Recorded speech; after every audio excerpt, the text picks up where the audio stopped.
Welcome back to the 26th online episode of Peacetime, hosted every Sunday morning by Peace Point with myself, Phra Nicholas Thanissaro, live streaming from Dhammakaya International Meditation Center in Azusa, California. Today's session will be about an hour and 10 minutes long and will consist of a 25-minute talk and 20 minutes of meditation, finishing up with 25 minutes of conclusion and news updates. Last time you saw me, we looked at patience and obstinacy.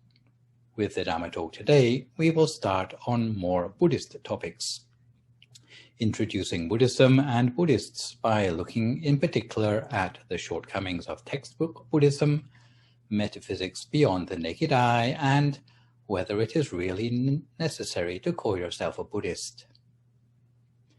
As usual, this session, I would encourage you to send in any questions you have by emailing me at peacetime.questions@gmail.com so that I can have a shot at answering your questions next time round. With this session, we embark on a new series of 10 sessions that I used to call Buddhist concepts. Over the years, it has morphed into Living Buddhism, as I have started to teach it in more academic audiences through my work at Claremont School of Theology.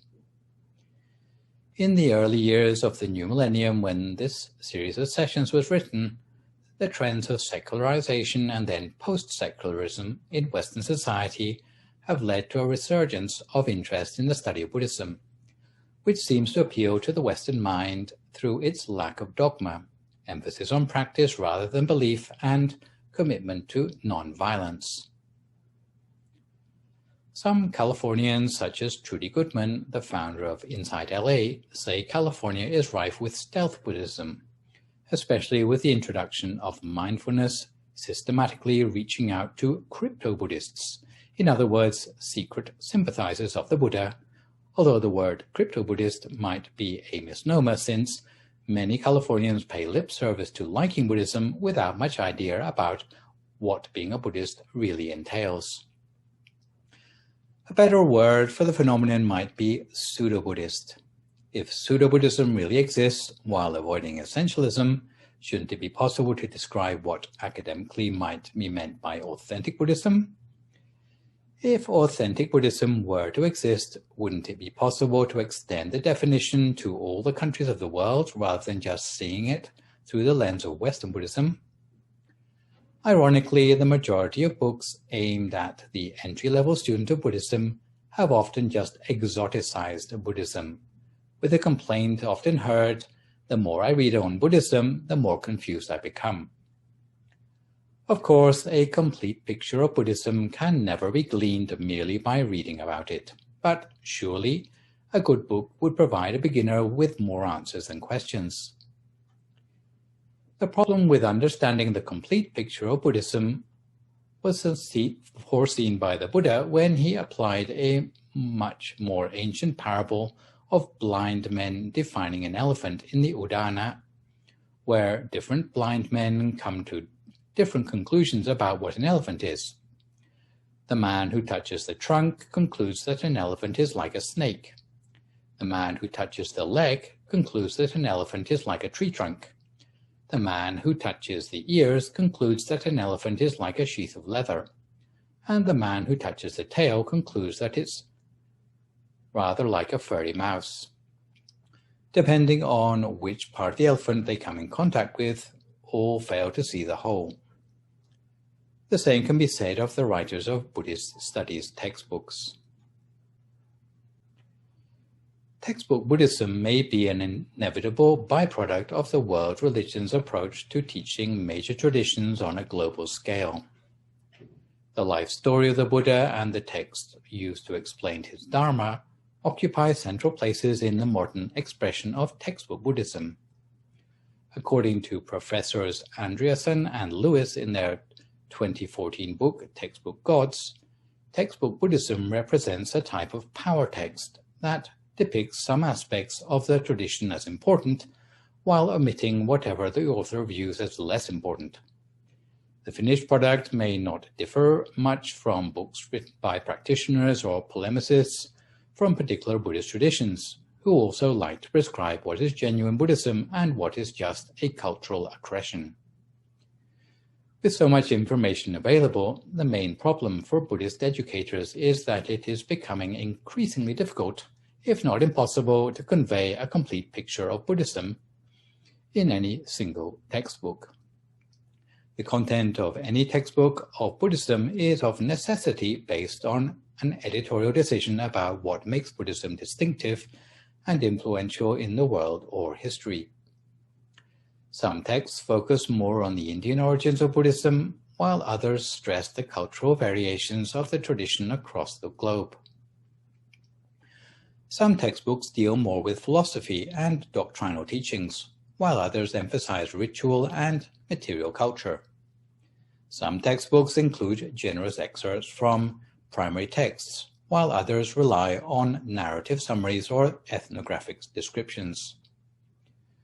Textbooks are obviously also distinguished in part by the aims of their authors and the pedagogical tools used to achieve them. Some books work to build a vocabulary for talking about Buddhism. Others want to impart a comprehensive picture of basic facts related to Buddhism or convey some acquaintance with original Buddhist texts, such as Strong's 2002 textbook, The Experience of Buddhism, or Donald S. Lopez Jr.'s 2004 book, Buddhist Scriptures, since Buddhist studies as a subject relies heavily on reading and interpreting Buddhist texts. The main problem for textbook Buddhism is whether to stress Buddhism's coherence or its diversity. The problem with emphasizing coherence is the essentialization of Buddhism, a portrait limited by assuming certain basic shared features or trying to explain how a key set of traditions have become diverse through reworking by cultures and communities in different lands. Recognizing and demarcating a common core for Buddhism easily leads to essentialist views of the religion and overshadows the particular ideas and expressions that make Buddhism look different in various cultural and historical settings. Although Rupert Gethin's 1998 textbook, The Foundations of Buddhism, follows a cohesive approach that tends to downplay the diversity between Buddhist schools, it is still very popular as an introductory text and is used by 40% of introductory Buddhist courses. On the other hand, simply remarking on the internal diversity of Buddhism can become a rote exercise in listing different forms and features without attempting to explain their significance or account for their discontinuities. Where diversity is acknowledged, generally there is a need to acknowledge Theravada, Mahayana, and Vajrayana schools of Buddhism. A few texts such as Cantwell's 2010 Buddhism the Basics and Alexander Wynn's 2014 Buddhism An Introduction acknowledge the difficulties even in categorizing Buddhist diversity in this way, since the categories refer to different things about Buddhism that might not directly concern practice, such as textual transmission, monastic lineage, ideological positions, or esoteric movements, as these emerge in different contexts. It is perhaps more valid to stress that the connections between early Buddhism on one hand and Theravada, Mahayana, and Vajrayana on the other should be stated up front that it is an oversimplification to conflate Theravada with early Buddhism or Hinayana. Theravada, Mahayana, and Vajrayana did not simply originate in India and then spread to other lands as more or less fully realized schools. It is more accurate instead to remark how Theravada, Mahayana, and Vajrayana represent distinct conceptualizations of Buddhist identities that took shape largely outside of India proper. The inevitable conclusion of textbooks emphasizing diversity is that the subject of study becomes Buddhisms rather than Buddhism, as reflected in the title of Strong's 2015 text, Buddhisms, an introduction. A more classic overview that starts with the life of the Buddha and proceeds with the spread of the Buddhist teachings to disciples and then different areas of the world in chronological sequence, but treating the three schools of Buddhism as more different than alike, is found in Robinson and et al.'s 2005 text, Buddhist Religions, A Historical Introduction. Some textbooks, such as Beschert and Gombrich's 1995 text, The World of Buddhism, and Kevin Trainor's 2004 text, Buddhism, An Illustrated Guide, put particular emphasis on the material culture of Buddhism and may appear like coffee table books, with full-color spreads of Buddhist achievements and influence in material history.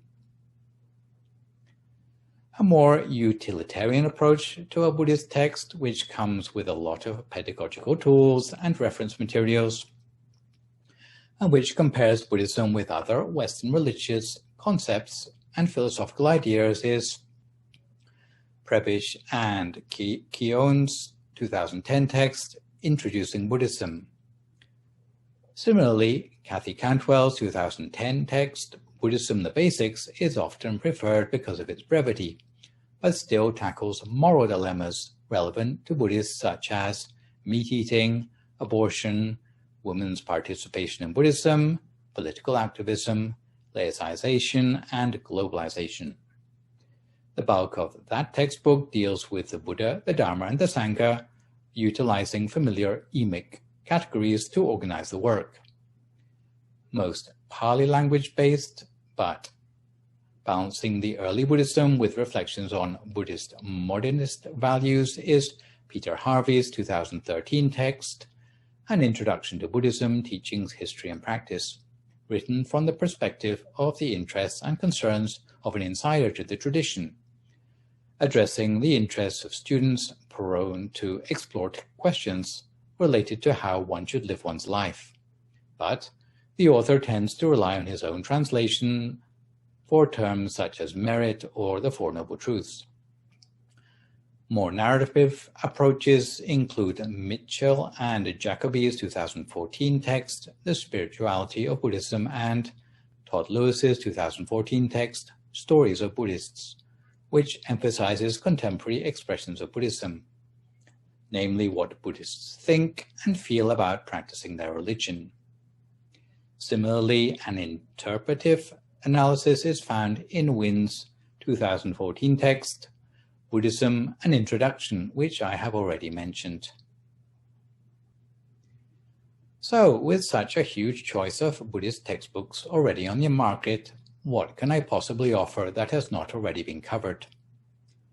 My own approach to the study of Buddhism in these sessions started out as rather a preachy Buddhist lecture series, and over the years I have gradually adapted the materials to my audience. Without abandoning the primary sources completely, I have tried to paint a cohesive picture of Buddhism, although not to the exclusion of modern and diverse readings, since I credit most of you viewers with enough broad-mindedness to handle divergent views and complexity. I would hope that Buddhism properly might be compared with studying a living butterfly rather than one that has been pinned in a display cabinet. What I would like to do with this series is to de-school students from the artificial textbook framework for the study of Buddhism and return in a more phenomenological, in other words, awe and wonder approach to the subject. Some Buddhists might shy away from trying to prescribe any sort of spiritual roadmap. In some Zen temples, for example, they would shun any attempt to give rules or even guidelines, using the ehipassiko approach to insist that the spirit of Buddhism requires that things be discovered by each practitioner for themselves. However, as we shall see, it is not necessary for those new to Buddhism to have to reinvent the wheel. It is equally true that having a spiritual roadmap won't give the practitioner preconceived ideas about what they will discover as a part of their spiritual journey. It It does remain the case that aspects of Buddhism may belong to different levels of description. The more mundane aspects of Buddhism, such as conduct and basic instruction on spiritual practice, can validly be listed and prescribed to beginners by a teacher. Even when the Buddha was alive, he instructed newcomers in a dogmatic way on such mundane practices. However, transcendental knowledge can never be communicated in a satisfactory way from one person to another. It can only be understood beyond doubt by an individual through first-hand experience, not by thinking or speculating on such issues, but by insightful vision arising in meditation. This applies especially to the 4 transcendental subjects mentioned in the Achintita Sutta, which includes the powers of the Buddha or Buddha Visaya, which means the range of powers a Buddha develops as a result of becoming a Buddha.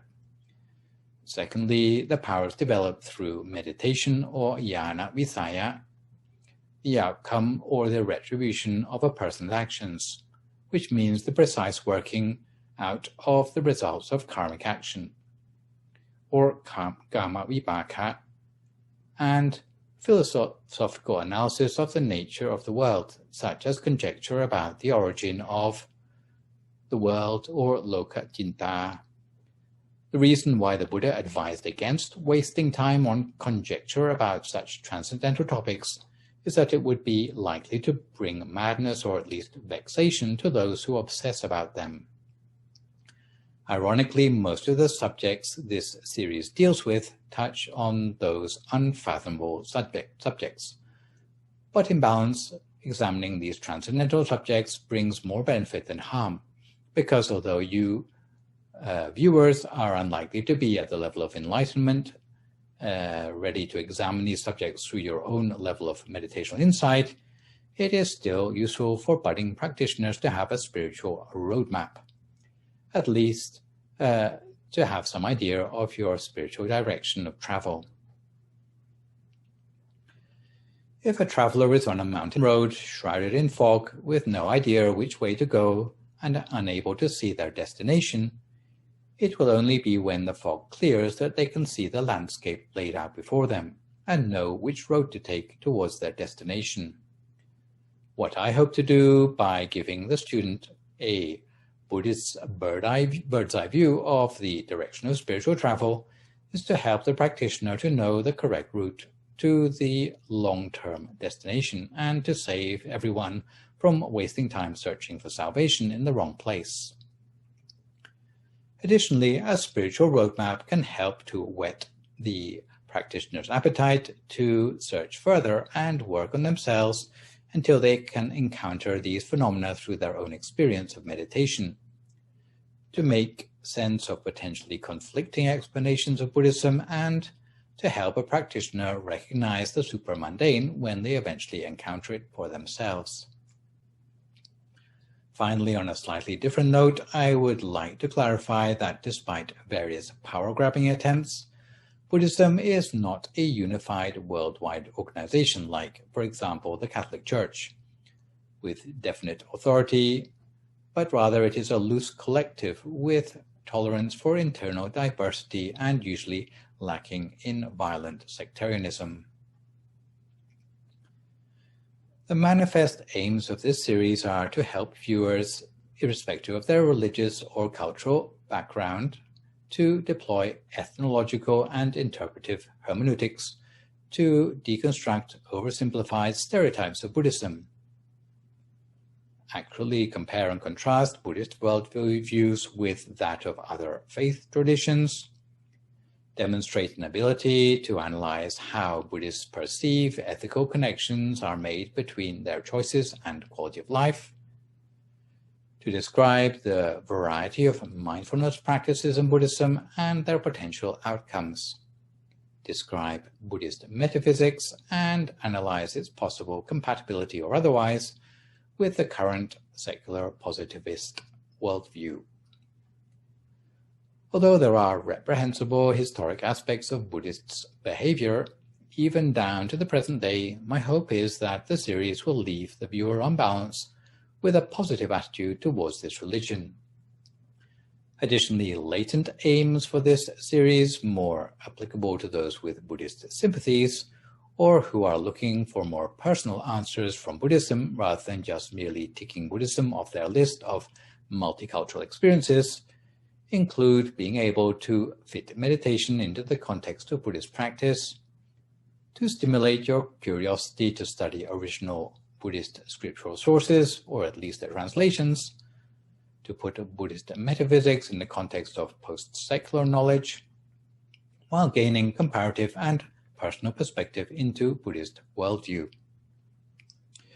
The series will also be useful for chaplains who want to understand Buddhists to whom they must pastor, educate, or care, but equally for entry-level Buddhists or spiritual searchers who want to find out more beyond the vagaries of popular Buddhism.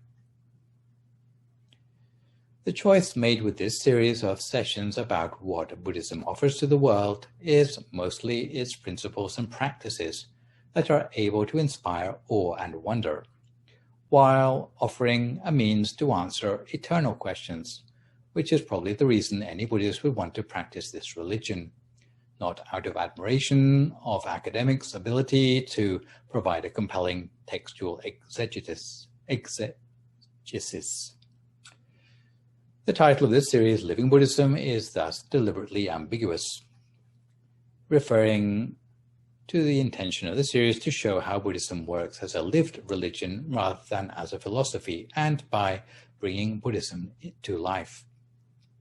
This series sets out to make an academic but emic, in other words, inside-out, contribution to the student's understanding of Buddhism, based on the premises that to be valid, Buddhists need to recognize their own religion in academic descriptions. This seemingly innocuous precondition is generally overlooked by so-called Buddhist experts, who leave actual Buddhists feeling alienated, insulted, or downright stupid. By way of explanation, many esteemed scholars of Buddhism become more famous for their philology and their objectivity rather than their sympathy for the subject matter. As Wilfred Cantwell Smith claimed in his 1981 book, Towards a World Theology,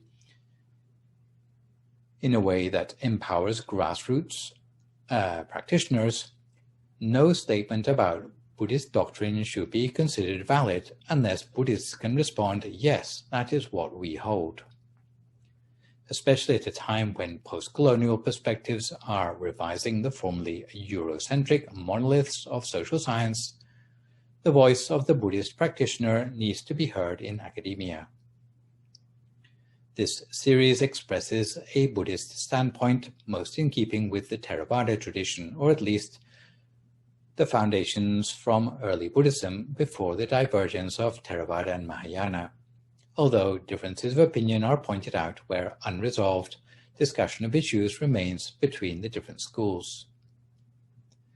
This series tries to go beyond the limits of many introductory textbooks on Buddhism that, with due respect, seem to merely revisit the Four Noble Truths and the three universal characteristics in the author's own words, and often fail to distinguish Buddhism from nihilism or fatalism.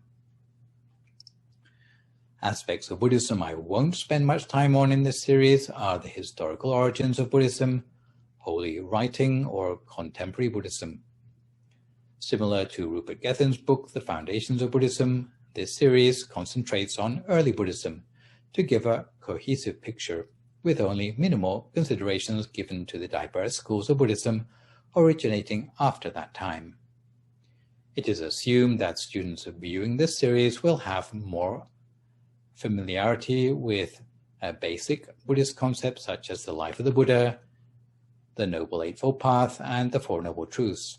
Anyone lacking this foundation of knowledge can quickly catch up by reading a brief overview of these topics in Walpola Rahula's book, written in 1959, on What the Buddha Taught, which I showed with the textbooks earlier on.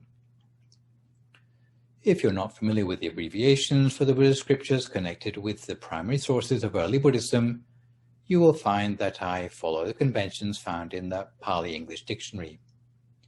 The main scriptural language I will refer to is Pali, and some idea of this language and its literature is available from the Wikipedia entry for Pali, which in this particular case is recognized by scholars as being quite an authoritative entry. For those unfamiliar with the use of diacritics in Pali, the Buddhist resource known as Access to Insight provides advice on coping with diacritics. I have therefore provided the Pali equivalents of most of the keywords to allow cross-referencing with other Buddhist texts.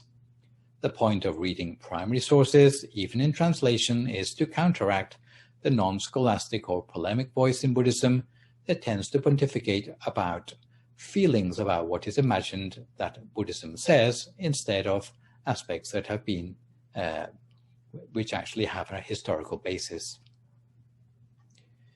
The series consists of about 10 sessions. The series starts by putting Buddhism in context for the first 3 sessions, examining what it means to be Buddhist and Buddhist historicity. Karma and Buddhist epistemology is examined in the following 4 sessions, with the logic of karma, how Buddhists accumulate wholesomeness, how Buddhists avoid unwholesomeness, and meditation techniques by which Buddhists purify the mind.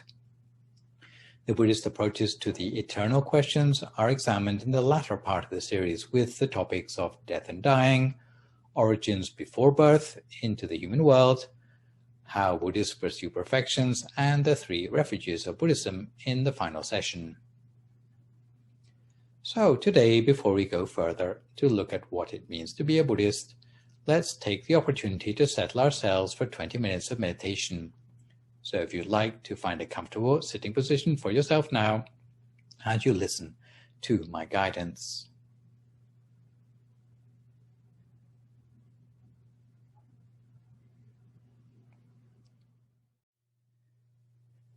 So let's close our eyes in order to meditate together.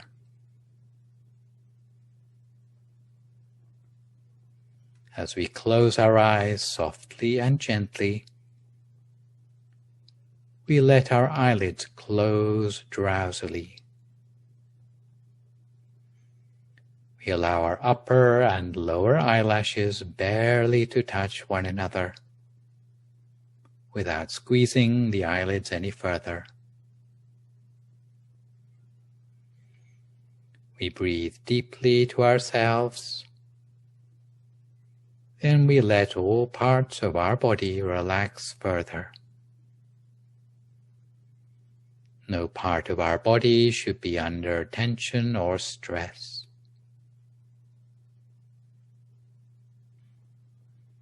We allow all the muscles to become more and more relaxed and soft, starting from the muscles around the face, down to the neck, shoulders, both arms, both hands, and all the way to our fingertips. We should now feel that they are all tension-free. Moving on down, we let our chest and our back become more relaxed, together with both legs and thighs, down to our feet and our toes. Let's remain with this sense of lightness in our entire body for a few moments together.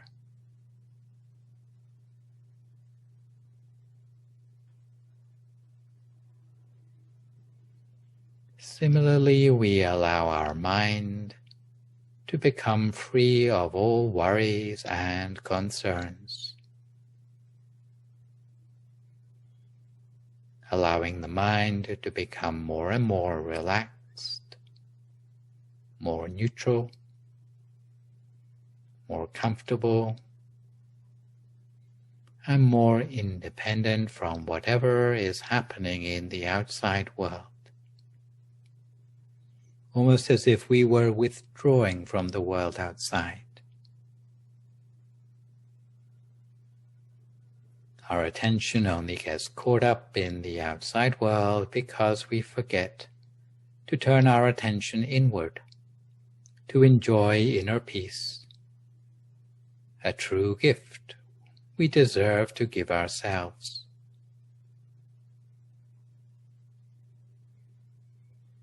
The way to obtain this gift is as simple as bringing the mind back from wandering in the outside world to focus instead inside our body.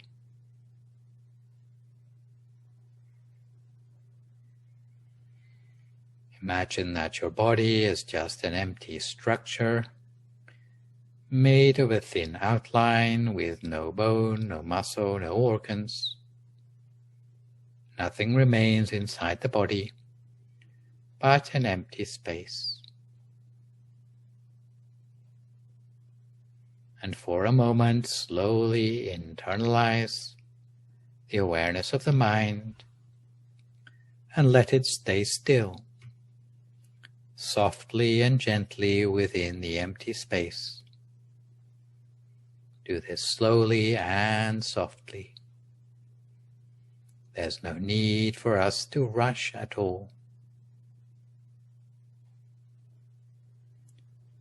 Let the feeling become soft and still, somewhere inside the abdomen. Or if you feel more comfortable somewhere else in the body, then that will also work just as well. Let the awareness of the mind stay at this place inside ourselves for the time being. Now the mind is staying still at the center.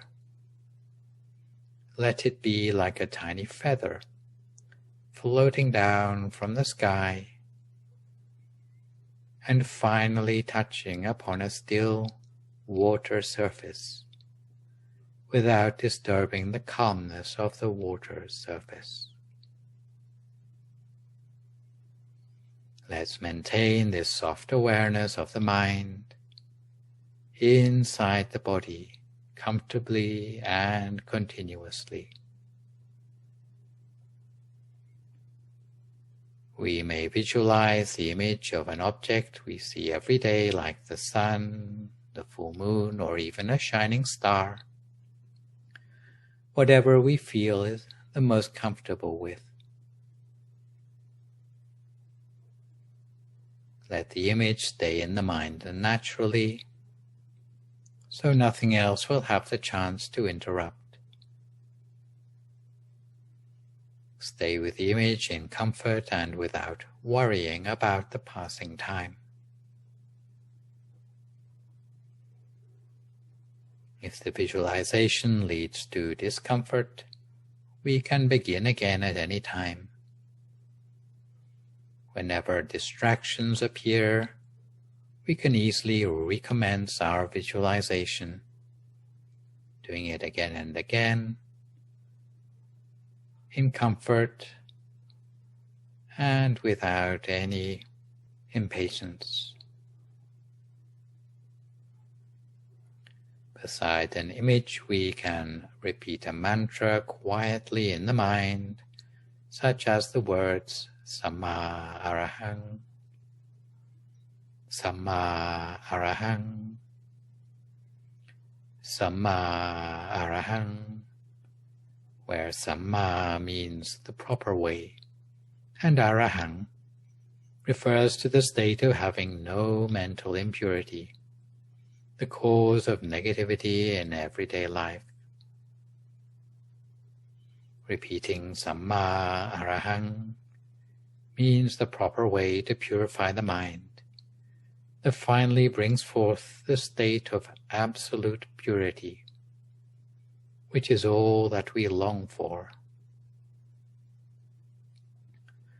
So let's repeat Samma Arahang quietly and continuously, feeling the voice vibrating and expanding from the center of the body.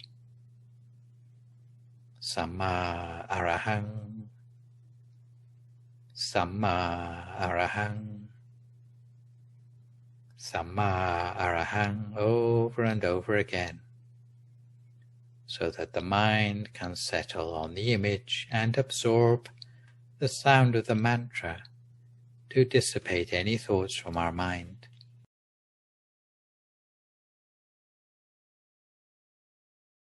Once we practice this every single day, we may be surprised that even a beginner like us can keep the mind still for ever lengthening moments by practicing every day.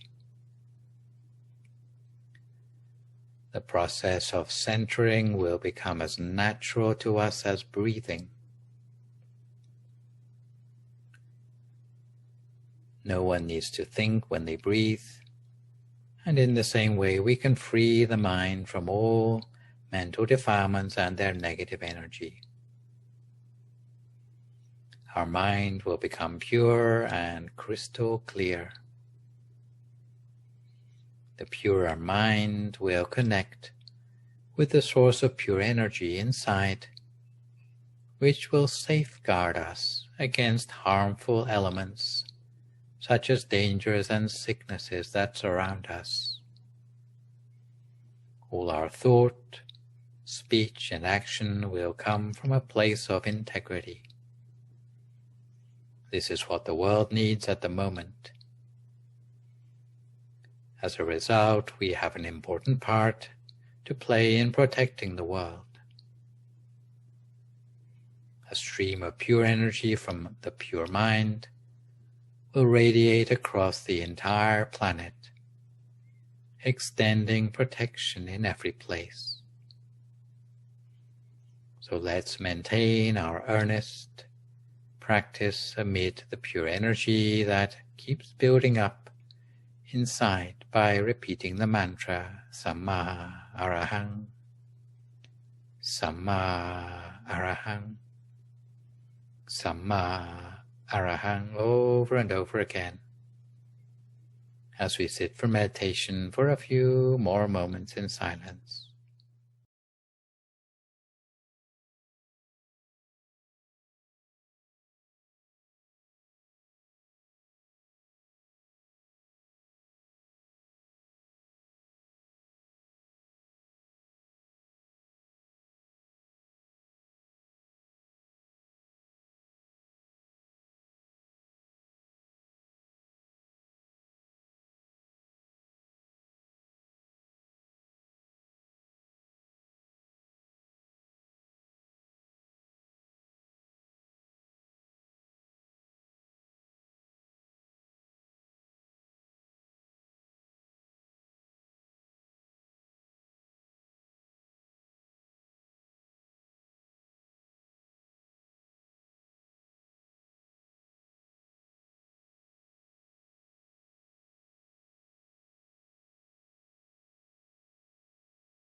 And once the mind has absorbed the source of pure energy, imagine that the energy radiates outwards in all directions.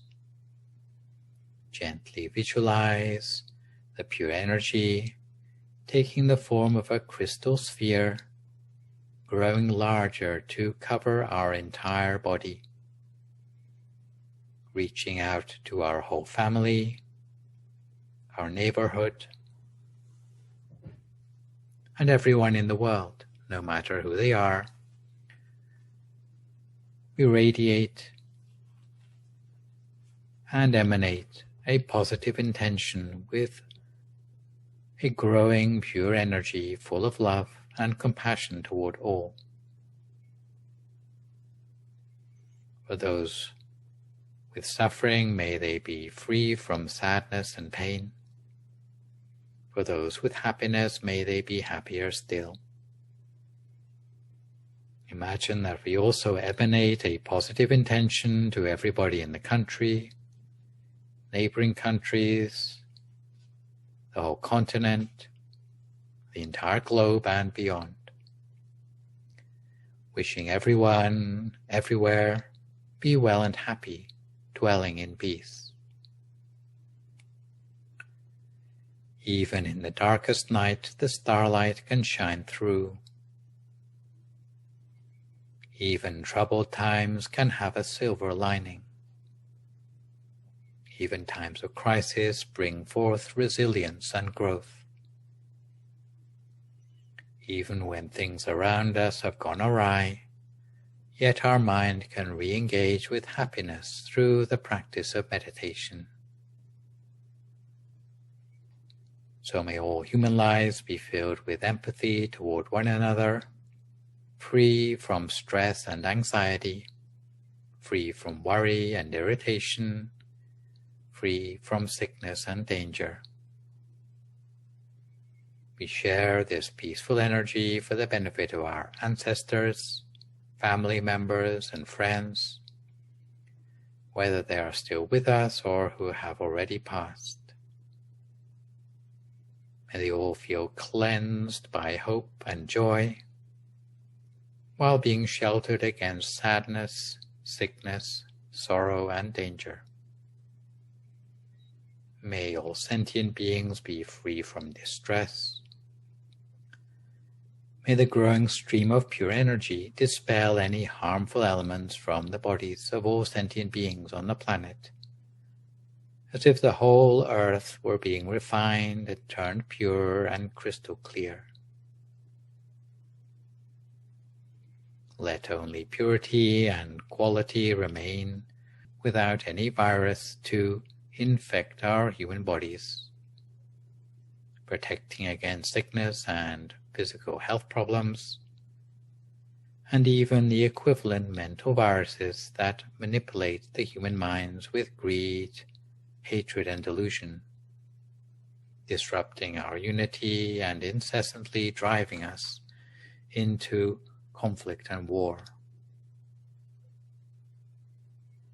But we are now leading the world into a new era of integrity that emerges from the pure energy, with freedom from harm and aggression. May this pure energy protect the world from all physical and mental impurities, as we sit and make wishes for ourselves or others for a few more moments, for the last few moments of our meditation together in silence.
พุทธานุปาเวนะสัพพธัมมานุปาเวนะสัพพสังฆานุปาเวนะสัทธาโสธีภวันตุเท. So if you'd like to come to the end of your meditation for today, you can gradually open your eyes again. If you feel at all uncomfortable, and slowly try changing to a more comfortable position and gently finish your practice. In this session, we are trying to deconstruct what might be meant by the terms Buddhist and Buddhism. Some describe Buddhism as a religion because it fulfills a role which is normally the domain of religion in other cultures. Others insist that it is not a religion at all because it doesn't involve a belief system. It tends to depend more on practice, so they describe it instead as a lifestyle. However, if it were just a lifestyle, Buddhists would have no beliefs, just a series of codes of conduct. In reality, there are a series of beliefs and attitudes unique to Buddhism, a philosophy and metaphysics which are undeniably part and parcel of Buddhism. Buddhism does tend to have certain outlooks on the world, some of which are similar to or different from those of other religions. Some have therefore called Buddhism a philosophy. Does Buddhism have an ethical or philosophical standpoint on world issues, or is it just a religion of laissez-faire? Some are of the opinion that Buddhism is so liberal that anything at all can be included in it, the so-called tenet of going with the flow. Although this may have arisen out of confusion with Taoism. To clear up some of the confusion, I will compare and contrast Buddhism in broad brushstrokes with Humanism, otherwise known as secular positivism, and Judeo-Christian or Abrahamic or monotheistic worldview, at least the ones following mainstream theology. Before making the comparison, you might want to give some thought to whether, with its incredible degree of internal diversity, Buddhism would be better considered as multiple facets of a religion, in other words, Buddhisms, as it has been characterized in the strong textbook Buddhisms, an Introduction, which I mentioned earlier, which cited the multiplicity of Buddhist traditions represented at Lumbini, the birthplace of the Buddha in Nepal. Or would a better approach be to regard Buddhism as diverse beneath a higher order of unity, similar to the paper by William Yarian in 2011 called Big Tent Buddhism, Searching for Common Ground Among Western and Asian Buddhisms, which was published online but characterizes the various traditions of Buddhism as being like multiple exhibition stands of Buddhist groups under one big tent that unifies the whole. Buddhism and Humanism or secular positivism would agree that everyone needs to make the most of their life for themselves and for the rest of the human race.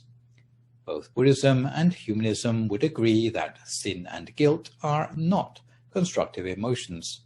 Even if a person has done something wrong in their past, they should start afresh and take better responsibility for their own life moving forward. Buddhism and Humanism would agree that it is immoral to wait for supernatural powers or deities to act in one's place, but rather that we need to take the initiative, especially to stop wars, crimes, and brutality. Lastly, Buddhism and Humanism would concur that the universe is self-existing and non-created, and that the underlying nature of human beings is that of virtue rather than sin. Buddhism, Judeo-Christian religions, and Humanism would all agree that religion serves the personal and social needs of people who share the same worldview. Buddhism would also agree that it may be worth sacrificing immediate personal pleasure for long-term goals. Contrary to the views of some commentators, such as Stephen Batchelor, Buddhism generally acknowledges the need for some degree of belief. Although Buddhism is a religion of cause and effect, some of the causes and effects it talks about go beyond what can be seen with the naked eye. So Buddhism demands a certain element of faith. But the sort of faith Buddhists emphasize does not generally mean blind faith. It requires something more akin to an informed assumption, of a sort similar to the assumption that when you jump out of bed in the morning, that the floorboards will support your weight, or that your next car journey won't end in tragedy. Most of the aspects of living Buddhism dealt with in this series won't go out on a limb any more than the sort of phenomena that you already trust in your everyday lives. However, it must be conceded that for certain things described in this series, there is simply not enough empirical evidence to satisfy a dyed-in-the-wool skeptic.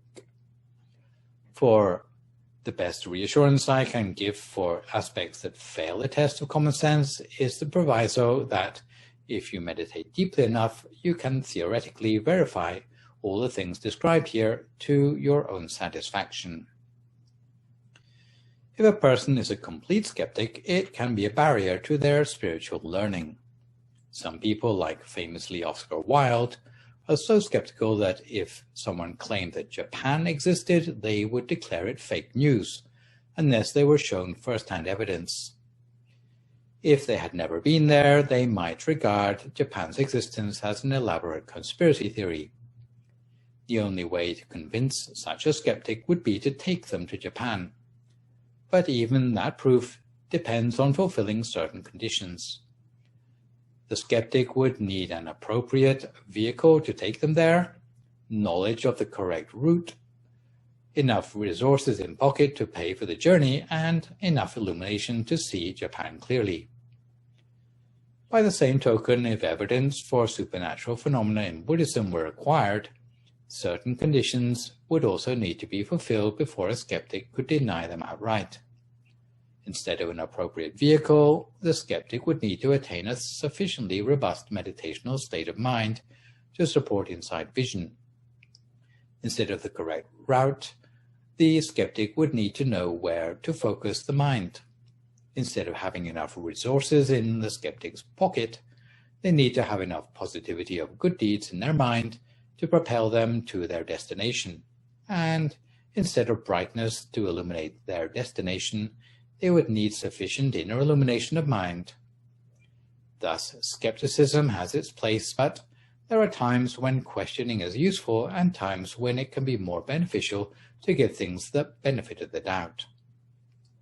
In practice, the borderlines shared between Buddhism and other religions and worldviews are to some degree porous. There's a piece of research I published in 2012 concerning the attitude differences between adolescents belonging to different religions. The Venn diagram on the slide is a graphic comparison of Buddhist values that are potentially exclusive to Buddhists and those that overlap with non-Buddhists, almost like a value map. Aspects of Buddhism that you might think only Buddhists would be interested in, such as valuing a calm mind, the law of karma, compassion to animals, looking after parents in old age, or helping the poor and needy, were actually shared by many adolescents who were not Buddhists. Other values like abstinence from alcohol, belief in impermanence and ultimate emptiness of the world, the worth of meditation, nirvana, friendship, sangha, offering candles and incense to the Buddha, and the benefit of ordination matched up more exclusively with Buddhists. The second Venn diagram shows how Buddhist values overlap with non-Buddhist values. The slide shows how conceptually difficult it is to identify exclusively Buddhist values.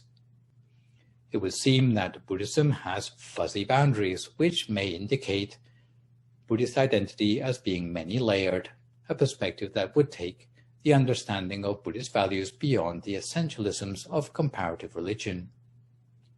Subtracting the values shared by the Dharmic religions of the second Venn diagram from the Buddhist values of the first Venn diagram leaves offering flowers and incense, emptiness, impermanence, nirvana, Sangha Day, and ordination as a starting place for exclusively Buddhist values. In my own research, I went on to isolate 24 key attitudes statistically that do seem to match the attitude footprint that characterizes Buddhist worldview, which includes having an affinity for training the mind through prayer and meditation, having a calm mind, encouraging people to be friends, supporting the poor and needy, ordination as monks or nuns, Buddhist stories, looking after parents in old age, the Eightfold Path, offering food or money to monks, respecting those worthy of respect, offering flowers and incense to the Buddha, and sharing with others. Buddhists were also more likely to consider understanding to be more important than belief, that nirvana is the ultimate peace, that happiness is largely subjective, that monastic ordination brings benefit to the world, and that good deeds will bring good results to the doer. Lastly, Buddhists were more likely to avoid drinking alcohol or killing any living thing. With proviso about not always having empirical proof, it can be asserted that, despite similarities with humanism and other religions, there are some connections that Buddhists make which are hard to find in any other religious or secular worldview. The most unique of these are connections that can be traced back to what happens in the human mind. Buddhists see that the mind is the place from which all phenomena stem, even external phenomena. The opening verse of the Buddhist scripture called the Dhammapada states, "The mind precedes all mental states. Mind is their chief. They are all mind-wrought. If, with an impure mind, a person speaks or acts, suffering follows them like the wheel that follows the foot of an ox. If, with a pure mind, a person speaks or acts, happiness follows them like their never-departing shadow." This is not to say that the world is a figment of the imagination or that all phenomena are subjective, although later schools of Buddhism, such as the Yogacara of the 4th and 5th century CE, did actually propose a consciousness-only philosophy echoed in the later philosophy of George Berkeley. So, making the connection that the mind is a starting point for all things that affects our lives and the world explains why Buddhists say that meditation is at the heart of practice. This is because meditation deals directly with the quality of the mind and many aspects of suffering that the individual does have some control over. The primacy of the mind gives rise to 3 connections unique to Buddhism, namely the mind-environment connection, the mind-conduct connection, and the mind-coincidence connection. Let's look at each one of these in more detail. Buddhists believe that not only does the environment affect the quality of the mind, but the connection can work in reverse. For example, in ancient India, if there was ever a drought, citizens would perform chanting, meditate, spread loving kindness, give alms, or keep the precepts, as seen in the Guru Dhamma Jataka. When they did this, usually within the space of 7 days, the rain would fall. Nowadays, although people might be increasingly unified about climate change, angry or violent protests would not be considered an effective way to change the climate. The Buddhist way to get to the root of the problem of the environment would be to start by giving priority to eradicating defilements from the mind. Once we start working on our mind, it is as if we are working with the environment in microcosm, where our underlying mind is pure and virtuous, but is sullied by impurities which we call defilements. The defilements tend to fall into 3 major groups: greed, hatred, and delusion, which are like the primary colors that, when mixed together in various combinations, can produce the full spectrum of unwholesome intentions and expressions of these. These defilements are not part of the human mind, but they affect the way a person's mind works, making their intentions bad instead of noble. Buddhists thus tend to see that the pollution of the mind through defilements is contiguous with the pollution of our lives, with problems of pollution of the natural environment with poisons. Similarly, where it is claimed that the quality of the environment undermines the quality of people's lives and minds, Buddhists would more likely see the causality as running in the opposite direction, with the quality of the mind dictating the quality of lives and the environment. To give a more tangible example, the mind-environment link is like the palpable difference in vibe between a space used regularly for worship as compared with a den used for drinking or gambling. A connection can, however, be made on a deeper level than merely the illegal dumping behavior of people with undisciplined minds. And one branch of engaged Buddhism in the present day has applied Buddhist logic to ecological and environmental concerns, and there's a whole book written about this by Tucker and Williams. A second unique facet of Buddhist belief is the Buddhist emphasis on working with the mind, or intentionality as the basis of morality. The more defilements present in a person's mind, the more latent potential they have to succumb to unwholesome actions, such as killing, stealing, committing adultery, drinking alcohol, or unwholesome speech, lying, swearing, malicious gossip, idle chatter, and unwholesome thoughts, greed, hatred, and delusion.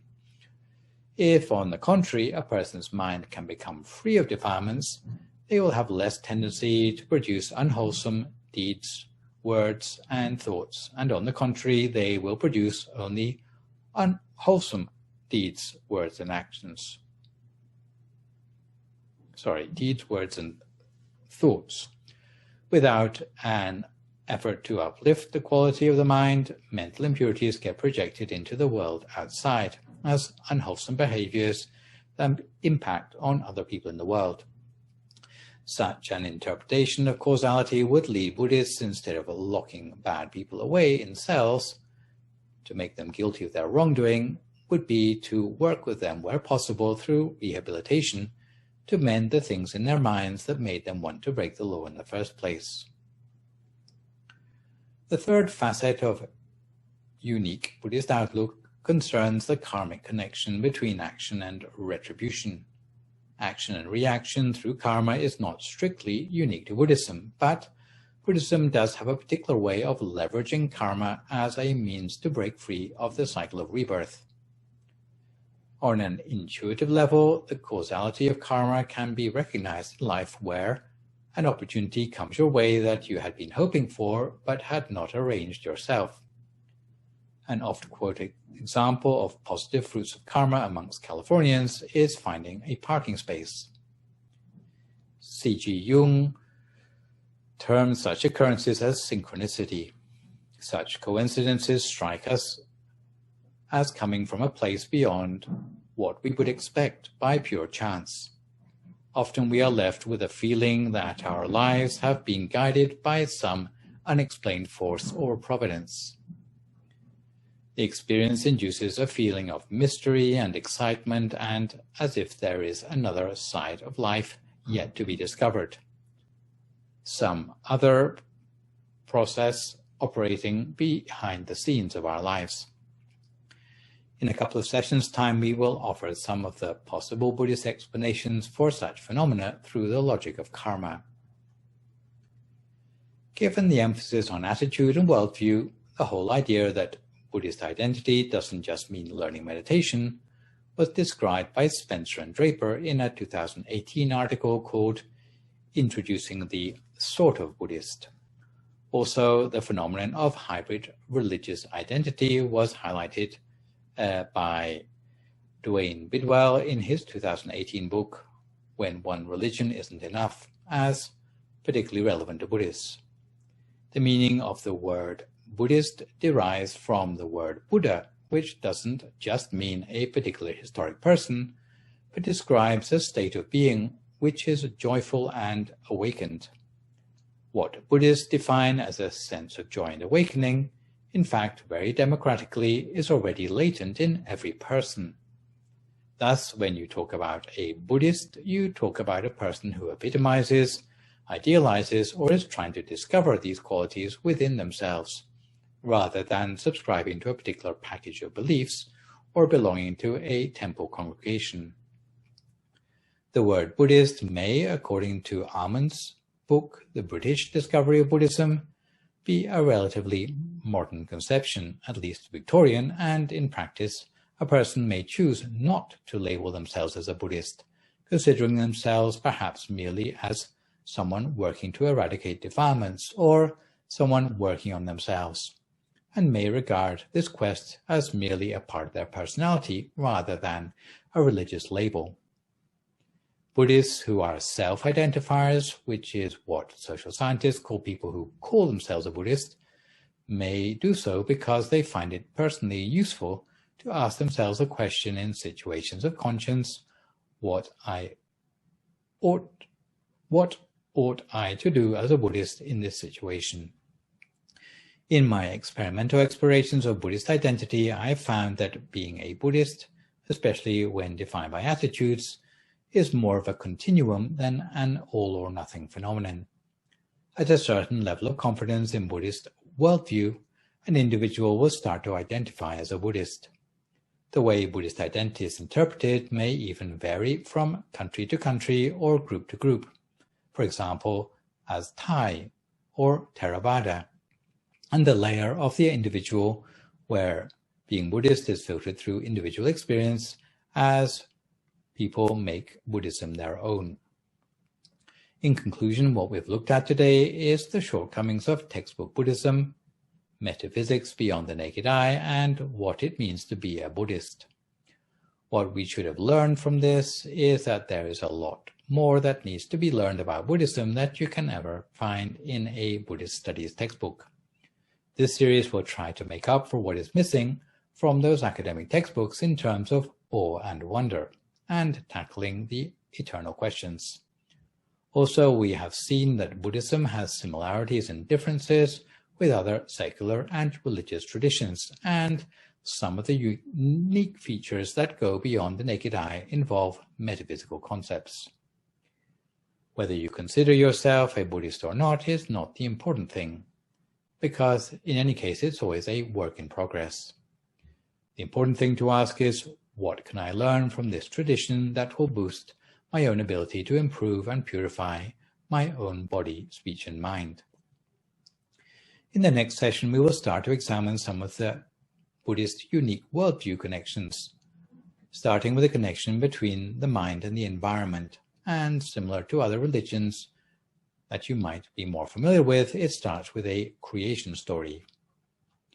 But for today, let me finish up with a quick mention about temple support and a news update about the availability of meditation teaching in English. For those of you who like to visit the temple in Azusa to bring offerings, please be informed that there is a new site for temple offering at the car parking lot next to the main temple building between 10 and 11 a.m. each day. If you have trouble with the passcode on the gate or wish to visit at a different time, please call Jenny on 562-716-2961. There will be a monk on standby in PPE to receive the offering and give a short blessing for visitors. English-speaking monks will be on duty on Wednesdays and Saturdays. A short ceremony for 5 precepts, meditation and a blessing are given on the weekends starting at 10:45 a.m. Needless to say, the whole temple would like to rejoice in the merits of all continuing to take the opportunity to support the temple in this way. Meditation is particularly valuable in this COVID era to cope with social distancing. In this respect, here at the temple, although there are still no face-to-face teaching sessions for the interim, you can continue to access Dhamma teachings in English at the YouTube channel called Peace Point Meditation or the Facebook page of Peace Point Meditation.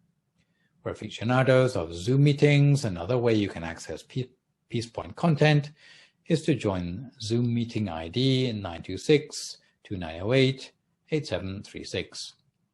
The meeting passcode is 072. but bear in mind there is no way to pause or replay the media on Zoom for those of you trying to take notes.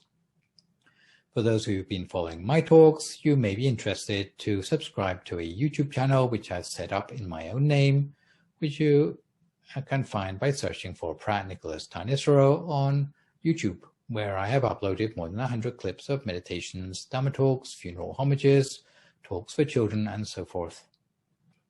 Meanwhile, there are a few changes to the 2021 schedule from Peace Point. Every Sunday morning, you have now got me with live material and archive material on alternating Sundays. Venerable Sopon now appears every Thursday evening.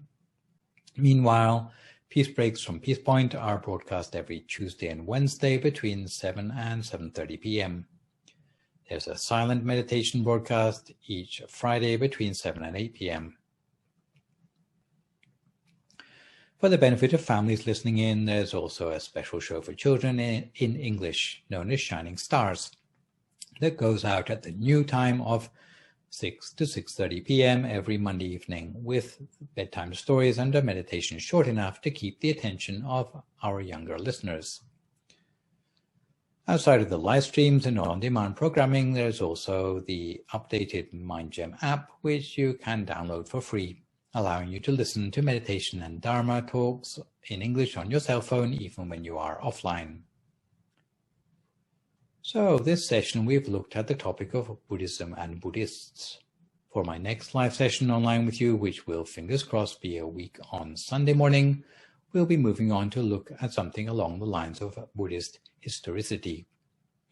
For good measure, I would like to remind viewers that even better than posting a thank you or great talk or sadhu in the broadcast comments, you can email your questions about meditation or what you have heard in the lecture to the email address that you can see spelled out in the slide, and I will do my best to answer these on my next session. In the meantime, try to stay healthy, avoid recklessness or complacency in the face of the virus, maintain a positive mood, speak only positive words, forgive others, extend good wishes to others, and meditate daily. Hopefully, as a result of today's session, you will now be able to see through the shortcomings of textbook Buddhism and will be better able to recognize elements of Buddhist worldview and understand why some people choose to call themselves Buddhists. So for today, this is me, Phra Nicholas Thanissaro, signing off for this session. So long, folks, and stay safe.